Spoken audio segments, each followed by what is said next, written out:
SSLC pass ಆಗಿರ್ತಕ್ಕಂಥ ಅಸ್ಪೃಶ್ಯ ಮಹಿಳೆ. ಅವಳು ಡಿಗ್ರಿ ಕೂಡ ಮಡ್ರಾಸಲ್ಲಿ ಪಾಸ್ ಮಾಡ್ಕೊಳ್ತಾಳೆ. ವೇಲಾಯುಧನ್ ಅನ್ನೋರ ಜೊತೆ ಮದುವೆ ಆಗ್ತದೆ, ಅವರು MP ಆಗ್ತಾರೆ. ಸೊ ಇಂಥ ಮಹಿಳೆ ಭಾರತದ ಸಂವಿಧಾನದ ಕರಡು ರಚನಾ ಸಭೆಯಲ್ಲಿ ಅವರು ಕೂಡ ಅಲ್ಲಿ ಭಾಗವಹಿಸ್ತಾರೆ. 15 ಜನ ಮಹಿಳೆಯರಲ್ಲಿ ನಮ್ಮ ದಾಕ್ಷಾಯಿಣಿ ವೇಲಾಯುಧನ್ ಅಂತವ್ರು ಕೂಡ ಆ ಸಂವಿಧಾನ ರಚನಾ ಸಭೆಯಲ್ಲಿ ಇರ್ತಾರೆ. ಸೊ ಇವೆಲ್ಲ ಇತಿಹಾಸಗಳು. ಸೊ ಇತಿಹಾಸ ಅದಕ್ಕೆ ನಾವೇನು ಅಂತಂದ್ರೆ ಇಷ್ಟು ಜನ ಯೂತ್ಸ್ ಇದ್ದೀವಿ.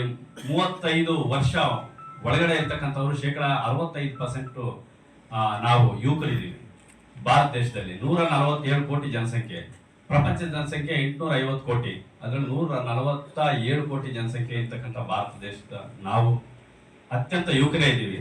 ಅದಕ್ಕೆ ಹೇಳ್ತಕ್ಕಂಥದ್ದನ್ನ 3 ಸಾಗರ 100 ಮಂದಿರ, ದೈವ ಸಾಸಿರವಿದ್ದರೆ, ಸಿಂಧುವಿದ್ದರೆ, ಗಂಗೆ ಇದ್ದರೆ, ಗಿರಿ ಹಿಮಾಲಯವಿದ್ದರೆ, ಗಣ ಪರಂಪರೆ ಇದ್ದರೆ, ವೇದವಿದ್ದರೆ ಏನು ಸಾರ್ಥಕ, ಮನೆಯ ಮಕ್ಕಳೇ ನಿದ್ರಿಸುತ್ತಿರುವಾಗ ಅಂತೇಳಿ. ಅಂದ್ರೆ ನಾವೆಲ್ಲ ಇನ್ನು ನಿದ್ದೆ ಮಾಡ್ತಾ ಇದೀವಿ. ಇನ್ನು ಸ್ವತಂತ್ರ ಬಂದಿದೆ, ನಮಗೆ ಸಂವಿಧಾನ ಬಂದು 76 ವರ್ಷ 74 ವರ್ಷ ಆಗಿದೆ. ಸೊ ನಾವಿನ್ನು ನಿದ್ದೆ ಮಾಡ್ತಾನೆ ಇದೀವಿ. ಅಂದ್ರೆ ಎದ್ದೇಳ್ಬೇಕು, ನಮ್ಮ ಭವಿಷ್ಯತನ್ನು ರೂಪಿಸ್ಕೊಳ್ಬೇಕು. ಸೊ ಇದರಲ್ಲಿ ರಾಷ್ಟ್ರ ಲಾಂಛನ ಅಂತ ಬರುತ್ತೆ.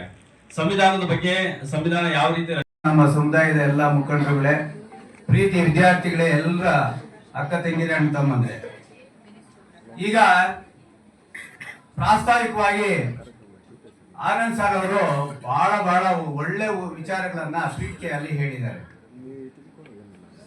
ಮುಖ್ಯ ವಿಚಾರಗಳನ್ನ ಪ್ರಸ್ತಾಪ ಮಾಡಿದ್ದಾರೆ. ಡಾಕ್ಟರ್ BR ಅಂಬೇಡ್ಕರ್ ಅವರು ಸಂವಿಧಾನ ಬರೆಯುವಂತಹ ಒಂದು ಅವಕಾಶ ಸಿಕ್ಕಿದಾಗ ಸುಮ್ಮನೆ ಯಾರಿಗೂ ಅಧಿಕಾರ ಕೊಡಲ್ಲ. ಪ್ರೀತಿಯ ವಿದ್ಯಾರ್ಥಿಗಳೇ, ನೀವೆಲ್ಲ ಇಲ್ಲಿ ಕೂತಿದ್ದೀರಿ, ಇಲ್ಲಿ ವೇದಿಕೆ ಮೇಲೆ ನಾವೆಲ್ಲರೂ ಇದ್ದೀವಿ, ನಾವೆಲ್ಲರೂ ಋಣಸ್ಥರು. ವೇದಿಕೆ ಮೇಲೆ ಇರುವಂತ ಎಲ್ಲ ಅಧಿಕಾರಿಗಳ ಇನ್ಕ್ಲೂಡಿಂಗ್ ನಾನು ಸೇರಿಸ್ಕೊಂಡು BR ಅಂಬೇಡ್ಕರ್ ಅವರಿಗೆ ನಾವು ಋಣಸ್ಥರು.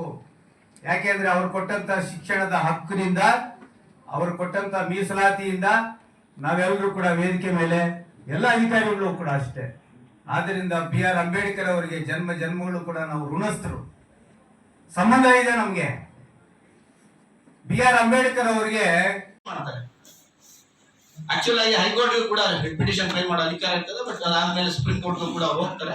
ಸುಪ್ರೀಂ ಕೋರ್ಟ್ ಅಲ್ಲಿ ಏನ್ ಹೇಳ್ತಾರೆ ಗೊತ್ತಿದ್ಯಾ? ಏನ್ ಹೇಳ್ತು ಅಂತ ಗೊತ್ತಿದ್ಯಾ? ದಯವಿಟ್ಟು ತಾವೆಲ್ಲರೂ ಕೂಡ ಪ್ರಿಯಾಂಬಲ್ ಅಂದ್ರೆ ಸಂವಿಧಾನದ ಪೀಠಿಕೆಯನ್ನು ಓದ್ಕೊಳ್ಳಿ. ಅದರಲ್ಲಿ ಸಂವಿಧಾನದ ಪೀಠಿಕೆಯಲ್ಲಿ ಸೆಕ್ಯುಲರಿಸಂ ಅಂತ ಒಂದಿದೆ. ಸೆಕ್ಯುಲರಿಸಂ ಅಂದ್ರೆ ಗೊತ್ತಿದೆಯಾ ಏನಾದ್ರು? ಏನ್ ಹೇಳಿ? ಸೆಕ್ಯುಲರಿಸಂ ಅಂದ್ರೆ ಈ ಭಾರತ ಯಾವುದೇ ಒಂದು ಧರ್ಮಕ್ಕೆ ಸೀಮಿತವಾದದ್ದಲ್ಲ. ಈ ಭಾರತ ದೇಶದಲ್ಲಿ ಇರುವಂತ ಎಲ್ಲ ಧರ್ಮಗಳಿಗೂ ಕೂಡ ಸಮಾನವಾದ ಹಕ್ಕಿದೆ. ಹಾಗಾಗಿ ಪೀಠಿಕೆಯಲ್ಲಿ ಇರುವಂತ ಸೆಕ್ಯುಲರ್ ಅನ್ನುವಂಥ ಪದನ ಮುಂದೆ ಇಟ್ಟು, ನೀವು ಕೇಳಿರುವಂತದ್ದು ಬಾನು ಮುಷ್ತಾಕ್ ಮುಸ್ಲಿಂ ಮಹಿಳೆ ಮೈಸೂರು ದಸರಾನ ಏನು ಉದ್ಘಾಟನೆ ಮಾಡಬಾರ್ದು ಅಂತ ಏನ್ ಹೇಳಿದಿರ, ಅದು ಇದಕ್ಕೆ ವಿರುದ್ಧವಾಗಿದೆ ಅಂತ ಹೇಳ್ಬಿಟ್ಟು ಅವ್ರು ಹಾಕಿರುವಂತ ರಿಟ್ ಪಿಟಿಷನ್ ಅಥವಾ ಪಬ್ಲಿಕ್ ಇಂಟ್ರೆಸ್ಟ್ ಲಿಟಿಗೇಷನ್ PIL ನ ತಡೆ ಹಾಕುತ್ತೆ. ಸೊ ಹಂಗಾಗಿ ನಾನು ಹೇಳ್ತಾರಂತದ್ದು ಸುಪ್ರೀಂ ಕೋರ್ಟ್ಗೂ ಕೂಡ ಯಾರಾದ್ರೂ ಟೀಚರ್ಸ್ ಇದ್ರ ಬಗ್ಗೆ ಗೊತ್ತಿದ್ರೆ ಯಾವ್ದಾದ್ರು ಮಕ್ಕಳಿಗೆ ಹೇಳ್ಕೊಡಿ. ಅದ್ರಲ್ಲಿ ಏನ್ ಹೇಳುತ್ತೆ ಅಂದ್ರೆ ಈವನ್ ಫಾರ್ ದ ಕೋರ್ಟ್ಸ್ ಅಂದ್ರೆ ಸರ್ವೋಚ್ಚ ನ್ಯಾಯಾಲಯಕ್ಕೂ ಕೂಡ ನಮ್ಮ ಸಂವಿಧಾನದ ಬೇಸಿಕ್ ಸ್ಟ್ರಕ್ಚರ್ ನ ತಿದ್ದುಪಡಿ ಮಾಡುವಂತ ಅಧಿಕಾರ ಇಲ್ಲ. ಯಾವ ರಾಜಕಾರಣಿಗಳನ್ನ ಬಿಡಿ, ನೀವು ಪಾರ್ಲಿಮೆಂಟ್ ನ ಬಿಡಿ, ಈವನ್ ಸುಪ್ರೀಂ ಕೋರ್ಟ್ಗೂ ಕೂಡ ಇದರ ಒಂದು ಏನು ನಮ್ಮ ಬೇಸಿಕ್ ಸ್ಟ್ರಕ್ಚರ್ ಅಂತ ಕಾನ್ಸ್ಟಿಟ್ಯೂಷನ್ ಅಲ್ಲಿ ಫ್ರೇಮ್ ಮಾಡ್ಕೊಂಡಿದ್ದಾರೆ, ಆ ಒಂದು ಫ್ರೇಮ್ ವರ್ಕ್ ನ ತಿದ್ದುಪಡಿ ಮಾಡೋದಿಕ್ಕೆ ನೀವು ನಮ್ಗೆ ಸರ್ವೋಚ್ಚ ನ್ಯಾಯಾಲಯಕ್ಕೂ ಕೂಡ ಅಧಿಕಾರ ಇಲ್ಲ ಅಂತ ಹೇಳಿದೆ. ಅಂದ್ರೆ ಇದರ ಈ ಶ್ರೇಷ್ಠತೆನ ನೀವೆಲ್ಲ ಅರ್ಥ ಮಾಡ್ಕೋಬೇಕು.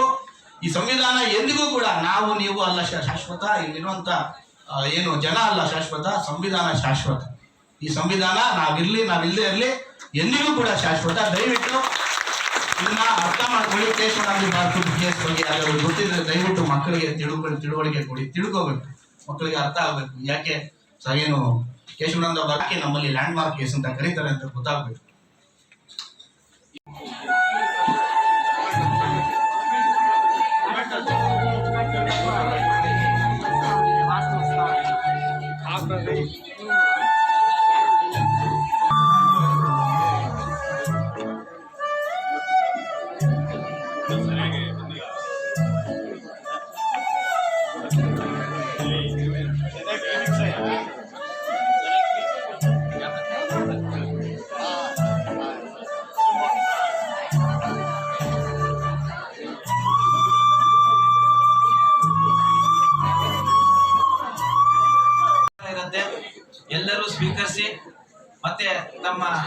ಕಾರ್ಯಗಳಿಗೆ ಮತ್ತು ತಮ್ಮ ಕೆಲಸಗಳಿಗೆ ತೆರಳಬೇಕು.